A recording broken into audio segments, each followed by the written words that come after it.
হাত দিয়ে মানে আপনি যেভাবে দেখাচ্ছেন সেটা হচ্ছে যে অনেকটা মোনাজাতের মতো করে সামনের দিকে ডাকছিল। ডাকছিল। তারপরে আরেকটা বিষয় হলো, মেয়েটা অস্থির এক জায়গায় দাঁড়িয়েছিল না। হুম। 4টে অথবা 5টা দরজা আছে 2 তলায়। আচ্ছা।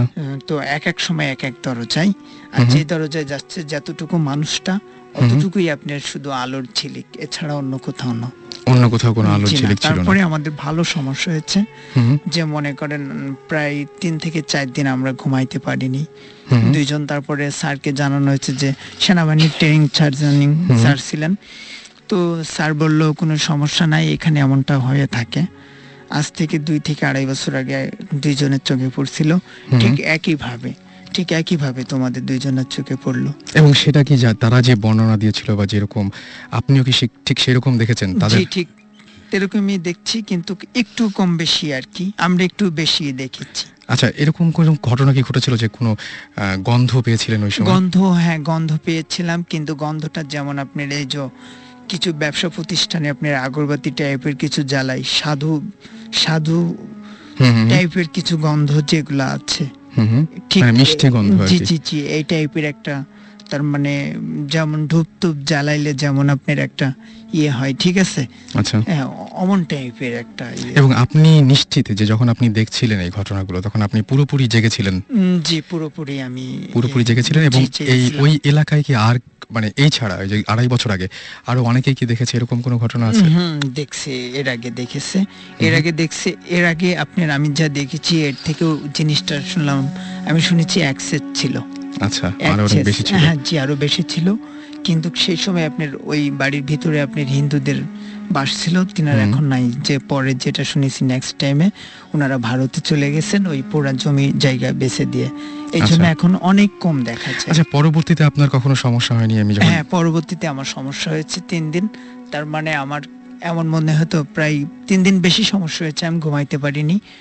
আর আমি প্রায় 15 থেকে 20 দিন মনে করেন আমি চোখের পাতা বুঝলেই ওই দৃশ্য আমার সামনে চলে আসে। আপনার কোনো ক্ষতি করেনি সে? জি না, আমার কোনো ক্ষতি করেনি। এই জন্য যে আমরা শুনছিলাম জিবরান ভাই একদিন বলছিলেন আমাদেরকে, জিবরান ভাই এবং সুমন ভাই আমাদের সাথে কথা বলছিলেন এবং বলছিলেন যে যে সমস্ত মানে এই সুবাসের ব্যাপারটা আর কি, যেটা সাধারণত এরকম মিষ্টি সুবাস পাওয়া যায়, গুড স্পিরিট, তারা ক্ষতি করে না, কিন্তু দেখা যায়। আপনি ওই সময় কি ভয় পেয়েছিলেন? জি না, ওই সময় আমি কোনো রকম আমি নার্ভাস হয়নি, কিন্তু পরে আমি নার্ভাসটা হয়েছিল। ওই সময় ভয় লাগেনি, কিন্তু পরে মনে পড়লে প্রথমে আমার কিন্তু বিশ্বাস হচ্ছিল না, নিজেকে নিজে বিশ্বাস করতে পারছিলাম না। তারপরে আমি অনেক ইয়ে করে ওনাকে বারবার আমি চার্জ করি, বলছে হ্যাঁ তুমি যা দেখলাম আমি তো তাই দেখলাম। তারপরে আমি কনফার্ম হয়েছি। থ্যাংক ইউ আপনাকে এরকম একটা গল্প শেয়ার করার জন্য। আর এই মুহূর্তে আমি আরেকজন আমাদের নতুন গেস্ট আছেন, তার গল্পটার আগে তার পরিচয়টা জানবো। 2 জন আছেন, ইনফ্যাক্ট আজকে আরো 2 জন নতুন আমাদের সাথে জয়েন করেছেন, তাদের পরিচয়গুলো আমরা জেনে নেব এবং তারপরে একটা সময় তাদের গল্পগুলো শুনবো। আপনার পরিচয়টা একটু বলবেন প্লিজ। থ্যাংকস রাসেল। আমার নাম সর্দার নিয়ামুল ইসলাম, আমার নিকনেম সুমন। আচ্ছা, আমি আইএফসি ওয়ার্ল্ড ব্যাংক গ্রুপে কাজ করি। ঘটনা আমি যেটা আজকে শেয়ার করব সেই ঘটনাটা আমরা আরেকটু পরে শুনবো। ওকে, সেই ঘটনাটা আমরা পরে শুনবো। এর মাঝখানে আরেকজন গেস্ট রয়েছেন আমাদের নতুন, আমাদের সাথে জয়েন করেছেন, তার পরিচয়টা আমরা জানবো। Thank you Russell and hello to everyone. আমার নাম রিয়া, আমি ম্যাক অ্যাডভার্টাইজিং এ আছি, that's also an ad agency, এবং I'm working as a client services manager. Okay. So আজকে I'm here to join your adda and also accompanying my friends who are working in Buddhist. Okay.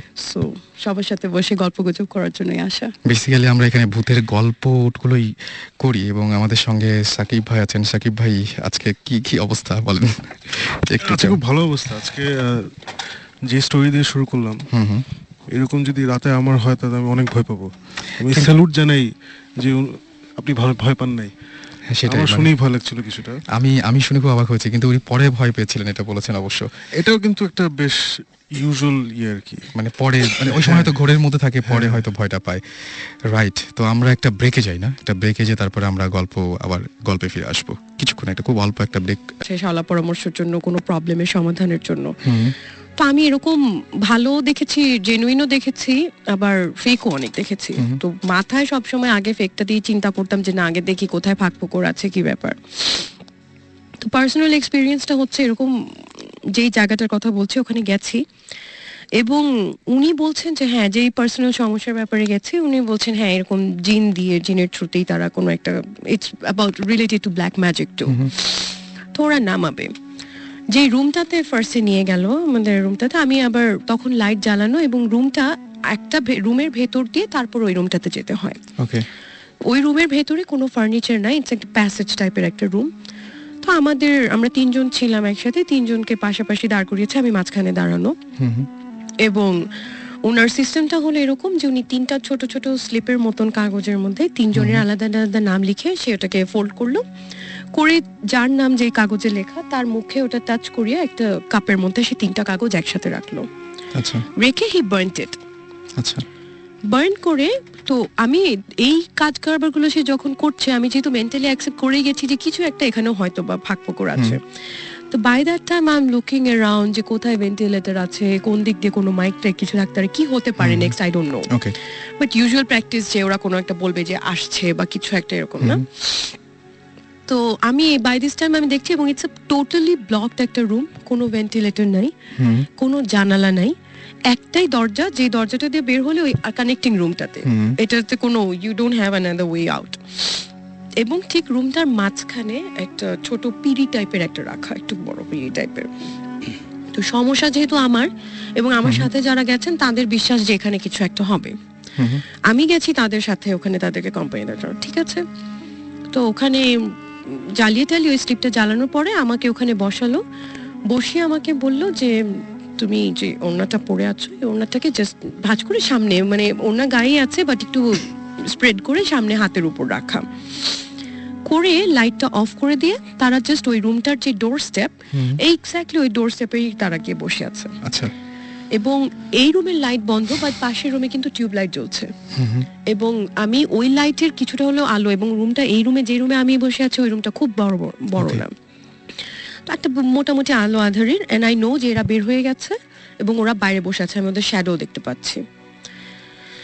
তো just বাইরে থেকে আমাকে বললো যে তুমি স্থির থেকো, কোনো রকম ভয় পেও না। এখন ঘরটার মধ্যে একদম পুরোপুরি আপনি একা। জাস্ট রুমটা আমি আপনাকে বলি হয়তো 4 ফিট বাই 8 ফিট টাইপের একটা রুম। আচ্ছা। এবং আমি লম্বালম্বি ভাবে দাঁড়িয়ে বসে আছি ঠিক মাঝখানে, এবং দরজাটা হচ্ছে আমার সামনে ডান দিকে, এবং ঘরের মধ্যে কোনো আলো নেই। ঘরে ওই পাশের রুমে আলো জ্বলছে, এবং ওই রুমের আলো কিছুটা হলে আসছে। রাইট। তো I feel all on a sudden যে আমার মাথার উপরে সামনের দিক থেকে নিয়ে পেছন দিকে প্রচন্ড, মানে সিভিয়ার ঝড়ের বেগে একটা বাতাস, অনেক জোরে একটা বাতাস ওদিক থেকে শুরু হলো, এটাও বুঝলাম, আমার মাথার উপর দিয়ে ক্রস হয়ে আমার পিছন দিকের দেয়াল দিয়ে বেরোয় গেল বা কিছু একটা বাতাস। হ্যাঁ, বাতাস, এবং প্রচন্ড জোরে একটা, এবং just it's a matter of 3-4 seconds maybe. Okay, that's all. এবং ঠিক যখন আমার মাথার ওপর দিয়ে পাস করছে, আই রিয়েলাইজ যে আমার ওড়না যেহেতু সামনে বিছানো, কিছু একটা পড়েছে। আচ্ছা। আমি জানি না, তো অতখানিও আলো আসছে না, এবং ওই রকম অবস্থা আমি আর ওই সিচুয়েশনে নাই যে আমি ওটা দেখবো। তো আমার চোখ দিয়ে দর করে পানি পড়া বের হয়েছে, কারণ আমি প্রচন্ড ভয় পেয়ে গেছি, আর I don't know what's happening. আমি জাস্ট ওর চলে যাওয়ার পরে আমাকে বাইরে থেকে বললো যে তুমি বের হয়ে আসো।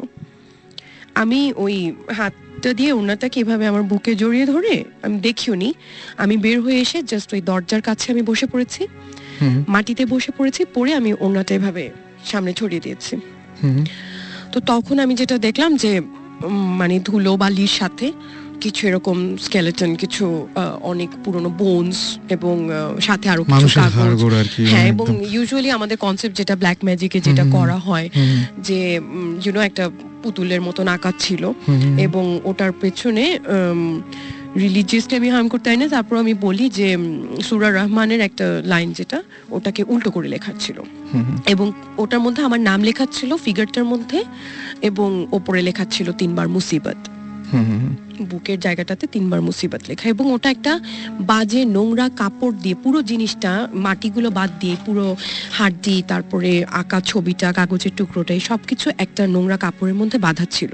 ওকে, নাও দ্য পয়েন্ট ইজ, এখানে কালো জাদুটা কিন্তু ব্যাপার না। পয়েন্ট ইজ, আমি তার আগে পর্যন্ত একদম কনসিয়াস মাইন্ডে পুরো রুমটাকে আমি রিভিউ করে নিয়েছিলাম, and once and for all আমি এখনো ক্লেম করে বলতে পারি যে ওইটুকু টাইমের মধ্যে ওরা বের হয়ে যাওয়ার পরে ওই বাতাসের সোর্স কোথাও ছিল না, কিভাবে আমার মাথা থেকে যে পড়লো, এবং আমি আই ক্যান ফিল যে সিলিং থেকেই পড়ছে এবং কিছু পাস করে যাওয়ার সময় পড়ছে। তো এবং এই জিনিসটা আমার চোখের সামনে দেখা, and it all happened in afternoon, মানে মিড নুন, একদম দুপুর 12টা-1টার সময়, এরকম সময়। অলরাইট। যেটা হচ্ছে যে ওই পুকুরে প্রায় মানে গোসল করতে গেলে হঠাৎ করে কেউ নিখোঁজ হয়ে যেত। আচ্ছা। ইভেন অনেক সময় ভর দুপুর বেলায় দেখা গেল ছোট বাচ্চা গোসল করতে গিয়েছে, 4-5টা বাচ্চাদের সাথে একজন নাই। আচ্ছা। এবং এরকমও শোনা গেছে যে যার বাচ্চা মিসিং হয়েছে বা যে লোকটা মিসিং হয়েছে তার আগের রাতে স্বপ্ন দেখে যে একটা খালি কলস, মানে খালি কলস একটা স্বপ্ন দেখায় যে পুকুরে ভাসছে। আচ্ছা। That mean that pond is asking something. এবং দেখা যায় যে যাকে স্বপ্নটা দেখিয়েছে নট রিয়েলি যে তার ফ্যামিলিতে কেউ হবে, বাট নেক্সট মর্নিং বা নেক্সট ডেতে কেউ একজন মিসিং। তো যেটা হলো যে এই পুকুরটা নিয়ে যেহেতু সবারই একটা মানে এরকম ভয় বা ভীতি ছিল, তো এক সময় ওই পুকুরের ওই জায়গাটুকুর যে মালিক ছিল, হি ডিসাইডেড যে ওকে সে সেল করে ফেলবে। তো সে জায়গাটা সেল করে ফেললো এবং একজন লোক সেটা ভরাট করে বাড়ি বানাবে আর কি। ওকে। তো মাটি ফেলা শুরু হলো। তো যখন ভরাট হয়ে গেছে, মোটামুটি পাইলিং এর জন্য সে রেডি, এরকম একটা সময় ওই যে বাড়িটা মানে জমিটা কিনেছে তার ওয়াইফ স্বপ্ন দেখছে যে তার কাছে জোড়া ডাব, আচ্ছা, একটা স্বপ্ন দেখাচ্ছে যে জোড়া ডাব তার কাছে চাচ্ছে। ওকে। তো ডাবের সাথে কি সম্পর্ক আসলো ওই বউটা ঠিক বুঝলো না। তো সে পরদিন সকালে তার হাজবেন্ডকে বললো যে দেখো আমি তো এরকম একটা স্বপ্ন দেখলাম, আমাকে একটা জোড়া ডাব চাচ্ছে আমার কাছে এবং পুকুরটা চাচ্ছে। মানে সে স্বপ্ন দেখলো এরকম যে পুকুরটাই তার কাছে একটা জোড়া ডাব চাচ্ছে। তো সে ভয় পেল, সে তার হাজবেন্ডকে বললো যে আমার মনে হয় তুমি পুকুরটাকে বাঁধ দাও, দ্যাট মিন হুজুর টুজুর কাউকে ডেকে চারদিকে কোনো সুরা টুরা দিয়ে কোনো একটা বাঁধ দাও। তো হাজবেন্ড প্রথমে জিনিসটা আমল দেয়নি, পরে চিন্তা করলো যে আচ্ছা ঠিক আছে, বউ যখন এত করেই বলছে তাহলে এটা করেই দেখি। তো সে তখন একজন হুজুরকে ডাকলো, ডেকে বললো যে এই অবস্থা, আমার ওয়াইফ তো স্বপ্ন দেখেছে যে একটা জোড়া ডাব সে চাচ্ছে। তো বললো যে তাহলে কি করা যায়? তো ঠিক আছে, হুজুর কিছু সূরা টুরা লিখে চার কোনায় আর কি 4টা বিভিন্ন জায়গায় পুঁতে রেখে আসলো যে পুকুরটাকে বাঁধ দেওয়া হয়েছে। তো ভদ্রলোকের 3 ছেলে মেয়ে ছিল আর কি, মানে দুজন ছোট আর একজনের বয়স, মানে একজনের এইজ হবে বোধহয় 10-12, আর একজনের 8 আর একজনের 6, এরকম একটা। তো পরদিন ওরা স্কুলে যায়, 3জনই যখন স্কুলে যায়, ছোট 2জন আর কি, মানে বড়টার বোধহয় আগে ছুটি হয়ে যায়, ছোট জনের বোধহয় 1 ঘন্টা বা 1.5 ঘন্টা আগে ছুটি হয়। তো স্কুল থেকে ফেরার পথে ওরা ট্রাক একটা হিট করলে 2 বাচ্চাই মারা যায়। 2 বাচ্চা একসঙ্গে মারা যায়। এবং ওর বাচ্চাদেরকে আনতে একটা রিক্সাওয়ালা ফিক্স করা ছিল, রিক্সাওয়ালা আনতে যায়, রিক্সাওয়ালা ইনজিউর্ড হলো সিরিয়াসলি, বাট সে মারা যায়নি, শুধু বাচ্চা 2ই মারা গেল। ওকে। তো কিছুক্ষণের মধ্যে পাড়ায় খবর ছড়ায় পড়লো, তারপর তো আমরা সব দৌড়াদৌড়ি মানে জিনিসটা দেখার জন্য গেলাম, দেখলাম যে হ্যাঁ বাচ্চা 2 একদম শেষ, মানে একজনের তো মাথার উপর দিয়ে গেছে, মানে মাথার ঘিলু বেরিয়ে গেছে একটা বাচ্চার, আর একটা বাচ্চার হাত মানে পেটের উপর দিয়ে গেছে, ওর একটা হাতের পোর্শনটা চলে গেছে একদিকে বডির, জাস্ট মানে পেটের মাঝখান থেকে গেলে যেটা হয়। তো এটা কি মানে না, খুবই অদ্ভুত ব্যাপার যে এটা একটা মানে সারা সবসময়ের জন্য আমার মনে একটা প্রশ্ন জাগে যে এই স্বপ্নটার সাথে ওই পুকুরটা আসলে পুকুরটা কি এক্স্যাক্টলি, আমি এটাই কোশ্চেন করতেছিলাম যে পুকুরটা অনেক পুরনো পুকুর, কিন্তু মানে সবাই বলে যে এটা সেই ব্রিটিশ আমল থেকেই পুকুরটা ছিল, বেশ পুরনো পুকুর, এবং পাড়ার অনেকে ওই পুকুরের পানি কি বলে মানে ফুটায় খাওয়ার জন্য নিয়ে যেত, বিকজ ইটস ভেরি মানে বিগ পন্ড, দিঘি টাইপের আর কি বলা যায়। একদম। সুতরাং মানে মনে হচ্ছে যে একটা পুকুরের পক্ষে মানে এরকম ঘটনা ঘটা, তার মানে আমার কাছে প্রশ্নটা প্রথমেই আপনার গল্পটা শুনে প্রথম যেটা মনে হয়েছিল, তাহলে পুকুরটা কি? এখন অনেকে বলে যে পুকুরটা হতে পারে রিয়েলি পন্ড, বাট পুকুরের মধ্যে হয়তো কারো আত্মা ছিল, বা হয়তো পুকুরে কাউকে ডুবায় মারা হয়েছিল, বা কোনো কাউকে মেরে ফেলে ওখানে ফেলে রাখা হয়েছিল, ইট কুড বি মানে কোনো আত্মা। কিন্তু এটা নিশ্চয়ই ওই জায়গায় সবাই জানে, এবং এই ঘটনাটা মানে নিশ্চয়ই আপনার এলাকার সবাই। হ্যাঁ, আচ্ছা। যে ভদ্রলোক জমিটা কিনেছিল সে অবশ্য আমাদের এলাকার না, উনি বাইরের ছিল, বাট তারপরে কি আর ওইখানে ছিলেন বা কিছু এরকম? না, উনি তখন ওই জায়গাটা, ইনফ্যাক্ট ওই জায়গাটা বহু বছর পরিত্যক্ত অবস্থা ছিল। ইভেন আমার মনে হয় যে রিসেন্টলি তাও একজনে না, অনেকে ওটাকে প্লট আকারে, মানে it's a very big area, so like 4-5 plot ওখানে করে এখন লোকজন বাস করে। বাট আমি যেটা বলছি তখন আমি ক্লাস 7-10 পড়ি আর কি। অনেক আগের ঘটনা, অনেক আগের ঘটনা। এরকম কিন্তু অনেক জায়গা আছে যেখানে মানে জায়গাটার হয়তো কোনো স্পেশাল কিছু নেই, বাট লোকেশনটার জন্য ওখানে হয়তো কোনো কিছু একটা আছে যেটাকে ডিস্টার্ব করাটা ইজ ভেরি ডেঞ্জারাস। এখন আমরা ওদেরকে দেখতে পাই না বিকজ আমাদের হয়তো ক্যাপাবিলিটি নেই, বাট আমরা কিন্তু এই জার্মস যে এক্সিস্ট করে এটা আমরা জানি 2 সেঞ্চুরি আগে থেকে। 200 বছর না 300 বছর আগে আমরা জানতাম না যে জার্ম কি জিনিস, রাইট? সো জার্ম কি জিনিস ওটা আমাদের টেকনিক্যালি অ্যাডভান্সড হয়ে একটা জায়গায় এসে বোঝা গেছে যে আমাদের চারিদিকে শরীরের ভিতরে কিলবিল করছে জার্ম, তাই না? Virus, bacteria, whatever. সো নাইলে কিন্তু 200 বছর আগে যে আমি কাউকে বলি যে এই হাঁচি দিও না জার্ম বের হবে, ও করে হাসতো। সত্যি বলতেছে সত্যি। সো অবভিয়াসলি পুকুর বা এরকম একটা জায়গায় নিশ্চয়ই কিছুটা ছিল, সাম প্রেজেন্স বা হোয়াটএভার, যে ডিস্টার্ব হতে চায়নি।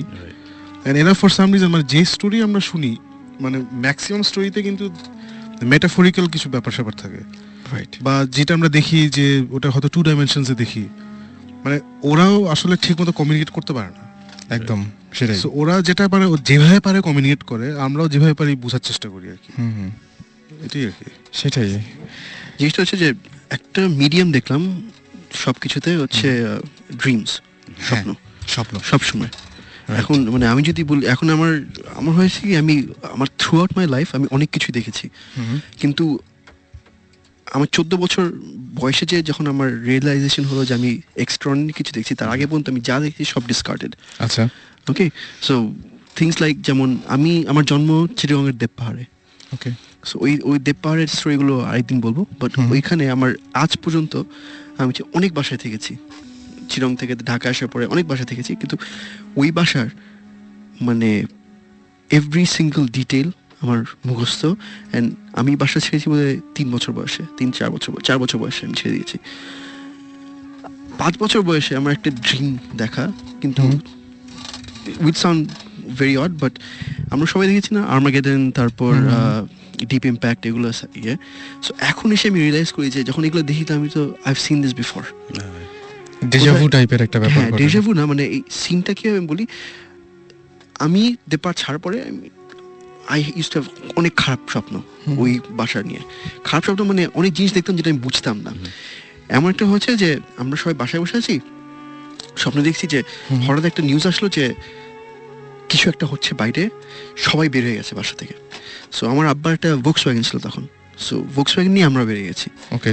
ভোক্সওয়াগনে বেরিয়ে যাওয়ার পরে আমরা সামনে একটা বাজার ছিল, বাজারে এসে থামছি, আর তখন রাত। মানে আমি বুঝতে যে গভীর রাত, কিন্তু চারপাশে তখন আমার তো ইয়ে নাই, মানে বাইরে থাকার, এত রাত জেগে থাকার ইয়ে নেই। সবাই মানুষ কিলবিল করছে এরকম সব। আমি তো লাইক ওয়াও, এত রাত্রে সবাই উপরে তাকায় আছে। ওকে। সো আমি বলছি কেন, আমি তো গাড়ির ওই জানলার উইন্ডো সিটে বসে আমি তাকিয়ে আছি, সবাই উপরে তাকায় দেখলাম যে অ্যাস্টেরয়েড টাইপের এমন একটা কিছু সোজা আমাদের উপর আসছে। আচ্ছা। আর মানে এই জিনিসটা আমি অ্যাস্টেরয়েড জানতামও না কি আনটিল এই ইয়ে পরে ক্লাস 5-6 এর পরে। সো আমি তখন তো দের ইজ নো পয়েন্ট, তখন কোনো সিনেমাও বেরোয়নি, এগুলো কিছু বেরোয়নি, তখন আমি দেখছি যে